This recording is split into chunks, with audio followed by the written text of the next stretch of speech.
Hello welcome back to my channel. അപ്പോൾ ഇന്നത്തെ video വന്നിട്ട് ഒരു ക്രാഫ്റ്റ് വീഡിയോ ആട്ടോ നമ്മൾ ചെയ്യുന്നത്. ഇന്ന് ബ്യൂട്ടി റിലേറ്റഡ് ആയിട്ടൊന്നുമല്ല, ഒരു ക്രാഫ്റ്റ് വീഡിയോ ആണ്. നമ്മളിപ്പോൾ എന്തായാലും വീട്ടിൽ വെറുതെ ഇരിക്കുകയല്ലേ, അപ്പോൾ നമ്മുടെ വീട്ടിലുള്ള പേപ്പേഴ്സ്, ന്യൂസ് പേപ്പറൊക്കെ വെച്ചുകൊണ്ട് ഒന്ന് ചെയ്യുന്ന ഒരു അടിപൊളി ക്രാഫ്റ്റ് വീഡിയോ ആട്ടോ. അപ്പോൾ നമുക്ക് എല്ലാവരും കണ്ടു നോക്കാം. അപ്പോൾ ആദ്യം തന്നെ നമുക്ക് വേണ്ടത് ന്യൂസ് പേപ്പർ ആട്ടോ. നമ്മൾ ന്യൂസ് പേപ്പർ എടുക്കുക, എന്നിട്ട് അതിങ്ങനെ നേരെ വെച്ച് മടക്കുക. ഇങ്ങനെ നേരെ ലെങ്ത്ത് ഏറ്റവും കൂടുതൽ ഏത് വശത്താണ് അങ്ങനെ നമ്മൾ നേരെ വെച്ചിട്ട് ആദ്യം ഇത് മടക്കി എടുത്തിട്ട് നമ്മൾ സൈഡൊക്കെ ഇതായിട്ട് മടക്കി എടുക്കുക. എന്നിട്ട് നമ്മൾ അത് കട്ട് ചെയ്യാണ്. അതിന് സ്കെയിലോ കത്രിക എന്താണെന്ന് വെച്ചാൽ നിങ്ങൾക്ക് എങ്ങനെയാണോ വെച്ചാൽ കട്ട് ചെയ്യാൻ. ഞാനിപ്പോൾ ഇവിടെ സ്കെയിലാണ് യൂസ് ചെയ്തിട്ടാണ് കട്ട് ചെയ്ത് എടുക്കണേ. എന്നിട്ട് ഞാൻ പിന്നെ ഗം ഒട്ടിക്കുകയാണ്. അതിൻ്റെ സൈഡിൽ വന്നിട്ട് ഞാൻ ഗം ഒട്ടിക്കുകയാണ്. അത് നല്ലതുപോലെ ഗം ഒട്ടിച്ച് വെക്കണം. എന്നിട്ട് നമ്മൾ ഈർക്കിളി എടുക്കുക. നമ്മുടെ ഇവിടെ എല്ലാവരും ഇപ്പോൾ അതല്ലേ ഈർക്കിളിയാണ് ഞാൻ എടുക്കുന്നത്. അപ്പോൾ ഈർക്കിളി വെച്ചിട്ട് ഞാൻ അതിൽ വെക്കുകയാണ്. എന്നിട്ട് ആ ഗമ്മിൻ്റെ സൈഡ് വെച്ച് മടക്കി ഇതുപോലെ എടുക്കുകയാണ്. എന്നിട്ട് നമുക്കിത് സ്റ്റിക്ക് പോലെയാണ് ആക്കേണ്ടത്. അപ്പോൾ നമ്മളിത് രണ്ട് സൈഡിലും പിടിച്ചിട്ട് പയ്യെ പയ്യെ ചുരുട്ടിയെടുക്കുക. അങ്ങനെ പയ്യെ പയ്യെ വേണോട്ട് ചെയ്യാൻ, അല്ലെങ്കിൽ എന്ന് വെച്ചാൽ ഇങ്ങനെ ചുളുങ്ങിയൊക്കെ പോകുമ്പോൾ നമുക്കിങ്ങനെ ചെയ്യാൻ ഭയങ്കര പാടായിരിക്കും. അപ്പോൾ നമ്മൾ നല്ലോണം സൂക്ഷിച്ചിട്ട് പയ്യെ പയ്യെ അത് ചുരുട്ടി ഒരു സ്റ്റിക്ക് പോലെ ആക്കി എടുക്കുകയാണ് ചെയ്യുക. ഇപ്പോൾ നല്ലോണം അത് കറക്റ്റ് ലെവലായിട്ട് വരുന്നുണ്ട്. എന്നിട്ട് അതിൻ്റെ എൻഡ് എത്താറാവുമ്പോഴേക്കും നമ്മൾ അവിടെ ഗം തേച്ച് കൊടുക്കുകയാണ്. ആ ടോപ്പ് തൊട്ട് അടി വരെ നമ്മൾ താഴേക്ക് വരെ മൊത്തം ഗം ഒട്ടിച്ചിട്ട് വേണം വീണ്ടും നമുക്ക് ചെയ്യാൻ കേട്ടോ. നന്നായിട്ട് ഇപ്പോൾ ഞാൻ ഗമ്മൊക്കെ ഒട്ടിച്ചിട്ടുണ്ട്. എന്നിട്ടിത് ആ അറ്റത്തും കൂടി വന്നിട്ട് നമ്മൾ നന്നായിട്ടിത് ഒട്ടിച്ച് വയ്ക്കുകയാണ്. അപ്പോൾ നമുക്കൊരു സ്റ്റിക്ക് പോലെ ആയിട്ടുണ്ട്. എന്നിട്ട് നമ്മൾ ആ അടിയിലിരിക്കുന്ന ഈർക്കിളി വന്നിട്ട് വലിച്ചെടുക്കുക. അങ്ങനെ എടുക്കുമ്പോൾ നമുക്ക് സ്റ്റിക്കായിട്ട് കിട്ടും.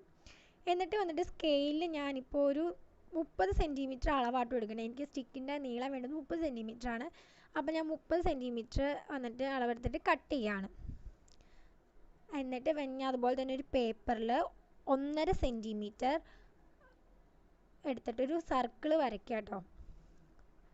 ഒരു നമ്മുടെ സാധാ ബോണ്ട് പേപ്പറോ അല്ലെങ്കിൽ എന്തെങ്കിലും പേപ്പറിൽ ഒരു 1.5 സെൻറ്റിമീറ്റർ ഇപ്പോൾ ഞാൻ എടുത്തിരിക്കുകയാണ്. ഇതുപോലെ തന്നെ നിങ്ങൾ 2 സെൻറ്റിമീറ്റർ എടുക്കണം കേട്ടോ. ഇതിപ്പോൾ ഞാൻ 1.5 സെൻറ്റിമീറ്ററിൻ്റെ മാത്രമാണ് നിങ്ങൾ കാണിക്കുന്നത്. ഇനി നിങ്ങൾ ഇതുപോലെ തന്നെ ഇതിപ്പോൾ ചെറിയ സർക്കിളല്ലേ, ഇനി നമുക്കൊരു വലിയതും കൂടി വേണം. അപ്പോൾ നിങ്ങൾ ഇതിന് 2 സെൻറ്റിമീറ്റർ, ഞാൻ ഇവിടെ 2 സെൻറ്റിമീറ്ററും കൂടി എടുത്തിട്ടുണ്ടായിരുന്നു. അപ്പോൾ 2 സെൻറ്റിമീറ്ററിൻ്റെയും കൂടി ഇങ്ങനെ എടുത്തിട്ട് നമുക്ക് എത്രയാണോ ആവശ്യം അത്രയും കട്ട് ചെയ്ത് എടുക്കുക. ഇതിപ്പോൾ അതിൽ ഡിസൈൻ ചെയ്യാനായിട്ടുള്ള ഇതാട്ടോ, അതുകൊണ്ടാണ് ഞാൻ ഇങ്ങനെ ചെറുതെടുത്തിരിക്കുന്നത്. അപ്പോൾ ഇതിങ്ങനെ സർക്കിൾ കട്ട് ചെയ്ത് നന്നായിട്ട് എടുക്കുക. ഇപ്പോൾ കട്ട് ചെയ്തു. ഇനി നമുക്കിതിനെ പെയിൻറ്റ് ചെയ്യണം. ഇതിപ്പോൾ ഒരു പ്ലെയിൻ വൈറ്റ് കളറല്ലേ, ഇത് പെയിൻറ്റ് ചെയ്യണം. ഇപ്പോൾ ഞാനിവിടെ ഇരിക്കുന്ന ഒരു ബ്ലൂ കളർ പെയിൻറ്റാണ്. ഇതിപ്പോൾ നമുക്ക് നോർമൽ കളർ പേപ്പേഴ്സൊക്കെ വാങ്ങാൻ കിട്ടും. ഇതിപ്പോൾ നമ്മൾ വീട്ടിൽ നിന്ന് ഇപ്പോൾ ഞാൻ പുറത്തേക്കൊന്നും പോകുന്നില്ല, എനിക്ക് കളർ പേപ്പേഴ്സൊന്നും കിട്ടാൻ വഴിയില്ല. അപ്പോൾ ഞാൻ ഇങ്ങനത്തെ പ്ലെയിൻ പേപ്പറിൽ കളർ ചെയ്തിട്ടാണ് ചെയ്തത്. അപ്പോൾ ഇങ്ങനെ കളർ ചെയ്ത് എടുക്കുകയാണ്. ഞാൻ അതിൽ ഫുൾ റൗണ്ട് കളർ ചെയ്ത് എടുത്തു. കണ്ടപ്പോൾ കളറൊക്കെ ചെയ്തെടുത്തിട്ടുണ്ട്. ഇനി അതുപോലെ തന്നെ നമ്മുടെ സ്റ്റിക്കിന് നമ്മൾ കളർ കൊടുക്കണം. അപ്പോൾ ഈ സ്റ്റിക്കിൻ്റെ കളർ ഞാനിപ്പോൾ വേറൊരു കളറാണ് എടുത്തിരിക്കുന്നത്. ഇത് വന്നിട്ട് നമ്മൾ നേരത്തെ എടുത്ത ബ്ലൂവിൽ ഞാൻ വൈറ്റ് മിക്സ് ചെയ്തതാണ് കേട്ടോ. വൈറ്റും ആ ബ്ലൂവും കൂടി മിക്സ് ചെയ്യുമ്പോൾ ഇങ്ങനെ ഒരു ലൈറ്റ് ബ്ലൂ ആയിട്ട് നമുക്ക് കിട്ടും. അങ്ങനത്തെ ഒരു കളറാണ് ഞാനിപ്പോൾ സ്റ്റിക്കിന് വേണ്ടി എടുത്തിരിക്കുന്നത്. അങ്ങോട്ട് നമ്മൾ സ്റ്റിക്കിന് മൊത്തം കളർ ചെയ്ത് കൊടുക്കുകയാണ്. നിങ്ങൾക്ക് ഇഷ്ടമുള്ള കളേഴ്സ് യൂസ് ചെയ്യാം കേട്ടോ. ഞാനിപ്പോൾ എടുത്തിരിക്കുന്നത് ഈ കളർ വെച്ചിട്ടാണ് ചെയ്തിരിക്കുന്നത്. അങ്ങനെ ഞാനിതിപ്പോൾ ഫുൾ കളർ ചെയ്ത് എടുത്തിരിക്കുകയാണ്. മൊത്തം നമ്മൾ കളർ ചെയ്തെടുക്കണം.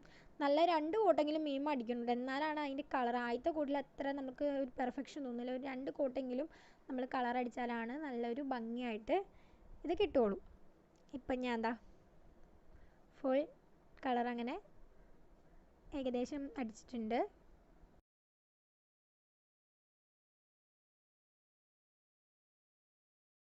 ഒരു റൗണ്ടാണ് ഇത്. Cardboard, normal cardboard. പിന്നെ ഒരു CD വേണം കേട്ടോ. നമ്മുടെ വീട്ടിൽ പഴയ CD ഒക്കെ ഉണ്ടെങ്കിൽ അങ്ങനത്തെ CD എടുക്കുക. എന്നിട്ട് ഞാൻ CDനേക്കാളും കുറച്ചും കൂടി വട്ടം കുറവ് അല്ലെങ്കിൽ സെയിം ആയാലും കുഴപ്പമില്ല. ഇതിപ്പോൾ ഞാൻ കട്ട് ചെയ്തപ്പോൾ കുഞ്ഞിതായി പോയതാണ്. എന്നിട്ട് നമ്മൾ ഈ സ്റ്റിക്ക് എടുത്തിട്ട് ഇതിൽ ഒട്ടിക്കാനാണ്. അപ്പോൾ ഇങ്ങനത്തെ CD എടുക്കുക. എന്നിട്ട് നമ്മൾ ഈ ടേപ്പ്, സെലോ ടേപ്പ് വെച്ചിട്ടാണ് ഞാനിവിടെ CDയിലോട്ട് ഈ സ്റ്റിക്ക് ഇങ്ങനെ ഒട്ടിച്ച് വയ്ക്കുകയാണ്. പിന്നെ ഞാൻ ഈ സ്റ്റിക്ക് 2 ഹൈറ്റിലാട്ടോ എടുത്തിരിക്കുന്നത്. 4 മെയിനായിട്ട് ഞാൻ 30 സെൻറ്റിമീറ്ററിലും പിന്നെ ബാലൻസ് കുറച്ച് ഞാൻ അതിൽ സൈഡിൽ വെക്കാനുള്ളതൊക്കെ 25 സെൻറ്റിമീറ്ററിലും കൂടി ആയിട്ട് എടുത്തിരിക്കുന്നത്. അപ്പോൾ അത് നിങ്ങൾ ഓർക്കണം. സോറി ഫോർ അത് ഞാൻ പറയാൻ മറന്നുപോയി ആദ്യം തന്നെ. അപ്പോൾ അങ്ങനെയും കൂടി ഞാൻ എടുത്തിട്ടുണ്ട്. ഇങ്ങനെ നമ്മളിപ്പോൾ ഇങ്ങനെ ടേപ്പ് ഒട്ടിക്കുക. ഇനി ഇത് മൊത്തം നമ്മളിങ്ങനെ സ്റ്റിക്ക് ഫുൾ ഇതിൽ വെക്കുക കേട്ടോ. അപ്പോൾ ഞാനത് എങ്ങനെയാണ് വെച്ചിട്ടുള്ളത് എന്നുള്ളപ്പോൾ കാണിച്ചു തരാം. ഇതാ കണ്ടോ, ഇതുപോലെ ഞാൻ ഫുൾ സ്റ്റിക്ക് ഇതിലേക്ക് ഒട്ടിച്ചേക്കാണ്. എന്നിട്ട് നമ്മൾ നേരത്തെ കട്ട് ചെയ്ത് വെച്ച ആ റൗണ്ട് ഷേപ്പ് ഇതിലോട്ട് ഗം വെച്ചിട്ട് ഒട്ടിക്കുകയാണ്. അങ്ങനെ ഫുൾ ചെയ്തു. ഇനി നമുക്കിത് ഇതിലോട്ട് എങ്ങനെയാണ് ഈ ഡിസൈൻ ചെയ്യണേന്ന് നോക്കാം. ഇപ്പം ഞാനിവിടെ ആദ്യം ആ CD അവിടെ ഉള്ളതെന്ന് കേട്ടോ ആദ്യം ഞാനിത് ഒട്ടിക്കുന്നത്. നമുക്ക് വേണമെങ്കിൽ അത് CD അത് കാണുന്നതിന് കുഴപ്പമൊന്നുമില്ല. പക്ഷെ ഞാൻ എൻ്റെ കയ്യിൽ ഇത് റൗണ്ട് ഉണ്ടാക്കിയത് കൂടുതലുണ്ടായിരുന്നു. അതുകൊണ്ട് അപ്പോൾ ഞാനത് വിചാരിച്ചു ആ റൗണ്ട് കൂടി ഒന്ന് ഡെക്കറേറ്റ് ചെയ്യാമെന്ന്. വേണമെങ്കിൽ നമുക്ക് അല്ലാണ്ടും ഈ CD തന്നെ ഒന്നും ചെയ്യാതെ തന്നെ വേണമെങ്കിൽ വെക്കാം. എന്നിട്ട് ഞാനിപ്പോൾ ഇവിടെ പശ വെച്ചിട്ട് ആദ്യം ഈ CD-ലും നിറയും പശ വെച്ച് സ്പ്രെഡ് ചെയ്യാം കേട്ടോ.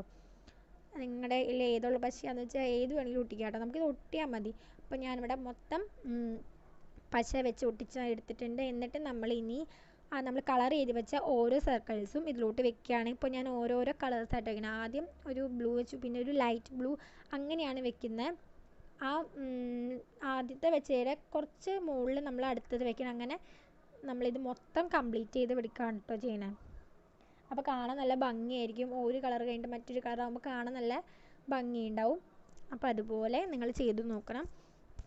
അപ്പോൾ ഇങ്ങനെ അതുപോലെ വെക്കുക. പിന്നെ നമ്മൾ വേണ്ട ഇതുപോലെ ഓരോരോ കളേഴ്സും വന്നിട്ട് വെക്കുകയാണ് ഞാൻ ചെയ്യുന്നത്. എന്നിട്ട് നമ്മൾ ആ സൈഡിലും കൂടി ഒന്ന് പശ വെക്കണം കേട്ടോ. എന്നാലാണ് മറ്റേ അതിൻ്റെ മുകളിലേക്ക് വെക്കുമ്പോൾ അത് ഒട്ടാൻ ചാൻസ് കുറവായിരിക്കും. അപ്പോൾ നമ്മൾ ആ സൈഡിലും കൂടി നന്നായിട്ട് പശയൊക്കെ വെച്ച് ഒട്ടിക്കുക.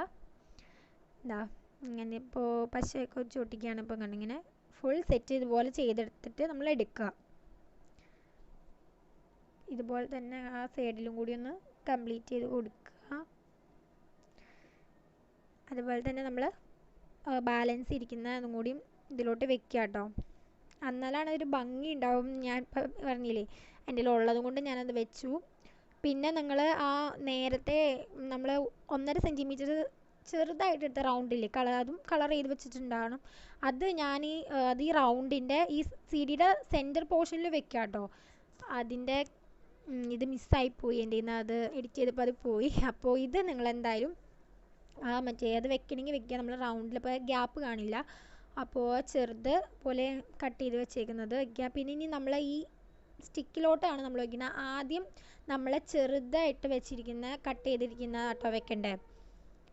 ആദ്യം നമ്മൾ ചെറുതായിട്ട് തുമ്പത്ത് കൊണ്ടുവന്ന് നമ്മൾ ടോപ്പിൽ വെക്കുക. അത് കഴിഞ്ഞിട്ട് ഒരു സെൻറ്റർ പോർഷനായിട്ട് അടുത്തത് വെക്കുക. എന്നിട്ട് നമ്മൾ ലാസ്റ്റ് ആയിട്ട് ഒരെണ്ണം വെക്കാം. നിങ്ങൾക്ക് ഇത് ഇഷ്ടമുള്ള കളറിനനുസരിച്ച് വെക്കാം കേട്ടോ. ഇപ്പോൾ ഞാൻ കളർ മാച്ച് ചെയ്ത് അങ്ങനെയല്ല വെച്ചിരിക്കുന്നത്, പല പല കളേഴ്സാണ് വെച്ചിരിക്കുന്നത്. അപ്പോൾ നമുക്ക് പല കളേഴ്സും വെച്ചിട്ട് ഇത് ചെയ്തെടുക്കാൻ പറ്റും കേട്ടോ. സോ ഇതാണ് നമ്മുടെ ഫൈനൽ പിക്ക് വന്നിട്ട്. അപ്പോൾ ഇത് ഞാൻ ജസ്റ്റ് ഒന്ന് ട്രൈ ചെയ്ത് നോക്കിയതാണ്. അപ്പോൾ നിങ്ങൾക്ക് ഇഷ്ടപ്പെട്ടോ ഇല്ലയോ ഒന്ന് താഴെ കമൻറ്റ് സെക്ഷനിൽ പറയാം.